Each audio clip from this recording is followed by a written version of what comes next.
In today's video, I'll show you how to create an artistic opening where ink-like textures spread across the screen and reveal your video in a dramatic and creative way. First, open your project in CapCut Mobile and make sure your video clip is placed at the beginning of the timeline so the reveal feels intentional. Tap on the video clip to select it. From the bottom toolbar, tap on Animation to open the animation options.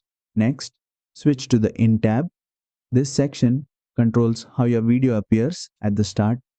Scroll through the animation list until you find Inked In, then tap on it to apply the effect. Once applied, ink spreads across the screen, revealing the video underneath with a textured and cinematic look. In CapCut Mobile, this animation is applied directly to the video clip, not as a separate layer.